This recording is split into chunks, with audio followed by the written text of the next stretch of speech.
Hello friends, कैसे हैं आप। मैं फिर से एक नई रीडिंग के साथ आई हूँ और आज मैं थोड़े दूसरे कार्ड्स लेती हूँ। ठीक है, आप लोग कैसे हैं। आशा करती हूँ आप लोग अच्छे होंगे। और बिना देर किए रीडिंग शुरू करते हैं। आप लोगों की जो भी विश है आप उसे मन में पढ़िए। जब भी ये वीडियो आपको मिलता है आप अपनी विश को मन में रखिए। आपकी विश के अनुसार ही इसके आंसर्स आएंगे।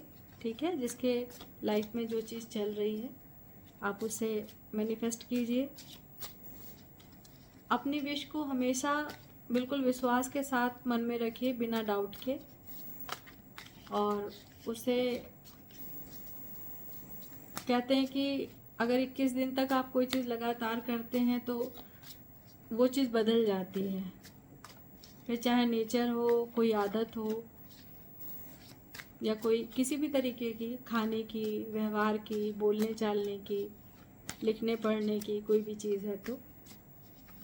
ठीक है फ्रेंड्स, तो चलिए शुरू करते हैं।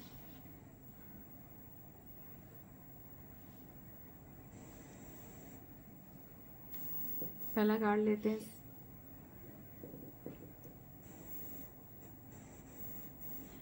फ्रेंड्स, तो ये कार्ड बहुत सुंदर है और इसमें लिखा है कि जब आप मतलब किसी को, आप में से कोई ऐसा है जिसमें हीलिंग की जो है एनर्जी ईश्वर ने पहले से ही दे रखी है। आप किसी को भी अपने शब्दों से हील कर सकते हो। और अगर आपके बोलचाल में आप अगर अगर आप ध्यान दो, शायद आपने कभी ध्यान नहीं दिया होगा इस चीज़ पे, लेकिन आपके अंदर ये है कि आपको ईश्वर ने ये दे रखा है कि आप किसी को अपनी आवाज़ से, आपकी बोली जो है उसमें इतनी मिठास है या डिवाइन एनर्जी है कि उससे आप किसी को भी हील कर सकते हो। और अगर आपके अंदर ये क्वालिटी है तो उसको आपको इन्हेंस करना चाहिए। और जो शब्द होते हैं, आपके शब्दों का चुनाव सुंदर होना चाहिए। ये ईश्वर की तरफ से आपके लिए गाइडेंस है कि आपके अंदर इस तरह का सीड उन्होंने डाला है और ये उन्हीं के लिए होता है जो ईश्वर के इच्छा से, उनकी इच्छा से इस धरती पे आते हैं और जो है उनके काम करने के लिए आते हैं। तो loving words have the power to change lives. ठीक है, इंक्लूडिंग योर ओन। तो यहाँ पे यह है कि अगर आप अच्छा करते हैं तो खुद का भी जीवन बदलते हैं, दूसरे आपका सम्मान करते हैं, दूसरों की नज़रों में आपका स्थान ऊंचा होता है, आपके आसपास में आप एक पॉजिटिव एनर्जी स्प्रेड करते हैं और लोगों के बीच में आपकी एक पॉजिटिव एनर्जी जो है हमेशा एक तरीके से, आप उनके बीच नहीं भी रहें तो भी वो आपको एक अच्छे वे में याद करते हैं। तो ये आपके अंदर एक बहुत अच्छी क्वालिटी है कि आपके अंदर एक हीलिंग पावर है जो आप अपनी बोली से, इसमें जो इंडिकेशन आ रहा है कि आपकी बोली में कुछ ऐसी चीज़ है जिसको आप अगर नहीं जानते हैं तो आप इस पे विचार करना चालू कीजिए और ईश्वर से उस चीज़ के बारे में पूछिए, गाइडेंस लीजिए कि आप, मैंने कहा ना कि आप किसी चीज़ को अगर आकाश की तरफ देखते हुए 7 दिनों तक लगातार क्वेश्चन करते हैं तो उसका आंसर आपको ज़रूर मिलता है और बहुत स्ट्रांग तरीके से क्लियरली आंसर मिलता है। ठीक है, तो आपको आपका पाथ मिल जाएगा कि आपको करना क्या है। ठीक है, लाइफ में जो भी चीज़ें चल रही हैं, ठीक, जीवन चल रहा है, भौतिक चीज़ें हैं, जॉब है, बच्चे हैं, किड्स हैं, फैमिली है, वो सब चीज़ें हैं। पर उसके अलावा भी हमारा एक जो अलग से जो अपने इस जन्म का एक मकसद होता है, एक ध्येय होता है कि हमें करना क्या है, कुछ तो करके जाना ही है ना। तो मतलब ऐसा कुछ कि जन्म मिला है तो उसको हम कैसे अच्छा बनाएं, तो उसके लिए ये कार्ड बहुत मतलब अच्छा है। किसी के अंदर ये पावर है कि वो अपने बोली से किसी किसी को भी हील कर सकता है। ठीक है, कोई आपसे बात करेगा तो वो उसकी ऊर्जा अपलिफ्ट हो जाएगी और वो बहुत अच्छा महसूस करेगा। हो सकता है आपके जाने के बाद वो कई समय तक आपको याद रखे कि हाँ, इनसे मिलने के बाद लगा कि जो प्रॉब्लम मैं फेस कर रहा हूँ वो तो उतनी बड़ी प्रॉब्लम ही नहीं थी, या उसको कोई सोल्यूशन मिल जाए आपकी बातों के द्वारा। तो ये इस कार्ड का इस तरह का बहुत खूबसूरत मीनिंग है। ठीक है फ्रेंड्स, इसमें हो सकता है आप लोग जितने लोग भी सुन रहे हैं उसमें से कोई ज़रूर ऐसा है जिससे ये कार्ड, जिसके लिए ये कार्ड निकला है।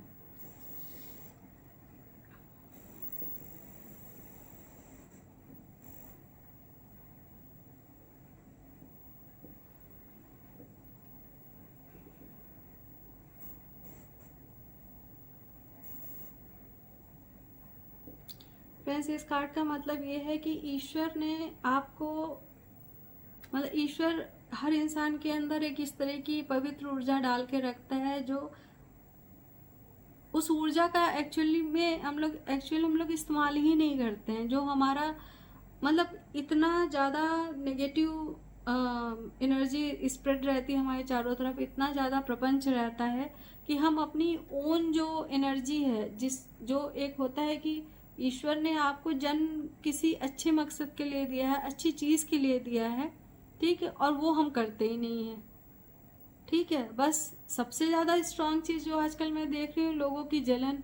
कोई कुछ अच्छा करे तो जलन, कोई कुछ आगे बढ़े तो जलन, कोई सुंदर लग रहा है तो जलन, किसी के पास कोई चीज़ है तो जलन। जबकि आज के सीन में तो ये ऐसा है कि सारे के सारे लोग मतलब एक लग्जरी लाइफ ही जी रहे हैं, चाहे वो मध्यम वर्गीय हो या उससे थोड़ा ऊपर हो या उससे थोड़े नीचे हो। ठीक है, सारे लोग अच्छी लाइफ जी रहे हैं, बट इस चीज़ पे कोई ध्यान नहीं देता जिसकी वजह से उसको जन्म मिलता है। तो यहाँ पे बात यह है कि अपने जन्म को सुधारने की बात है, कि आप उस चीज़ को याद रखें जिस चीज़ के लिए आपने जन्म लिया है, क्योंकि बाकी चीज़ें छूट जाएंगी, पर आप ईश्वर के पास जब जाएंगे तो आपकी अच्छाइयाँ ही आपके साथ जाएंगी। ठीक है, तो यहाँ पे ये है कि जो आपका हार्ट है ना, ये कैसा है, ये बहुत मैटर करता है ईश्वर के लिए। आपकी धन दौलत से, आपकी भौतिकता से उन्हें कोई मतलब नहीं है। ठीक है, उन्होंने जो आपके अंदर भावना दी है, जिसके साथ आप बड़े हुए हो, वही खो गई है, तो फिर आप किसी काम के नहीं हो उनके लिए। आप जाओगे तो खाली हाथ ही जाओगे। तो यहाँ पे ये है कि जो आँख से दिखता है वो मैटर नहीं करता है, जब तक कि वो मतलब आपके अंदर महसूस नहीं हो रहा है। ठीक है, आप दिखावे में जो कर रहे हो उससे ईश्वर को कोई फर्क नहीं पड़ता, जब तक कि ईश्वर को वो ऊर्जा ही नहीं महसूस हो रही है जिसके लिए उन्होंने आपको धरती पे भेजा है, वो पॉजिटिविटी ही नहीं महसूस हो रही है।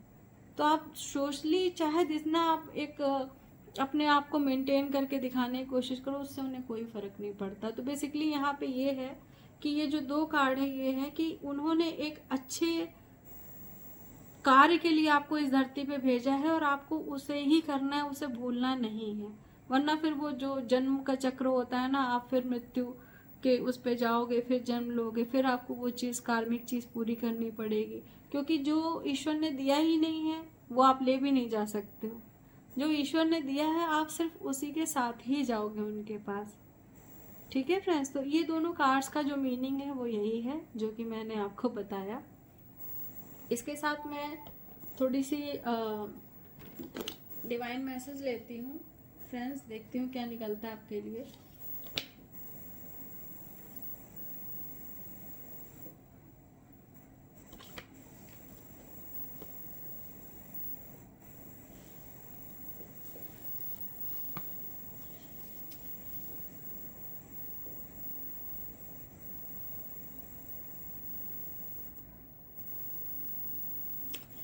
फ्रेंड्स देखिए, यहाँ पे ये है कि जो हम लोगों की लाइफ में जो गलतियाँ होती हैं ना, जो हम लोगों से मतलब बहुत सारी ऐसी चीज़ें होती हैं जो हम सबक के तौर पे हमारे जीवन में आती है हमारी लाइफ में, बट हम उन्हें ना अपने एरोगेंसी की वजह से उसको एक्सेप्ट नहीं करते हैं।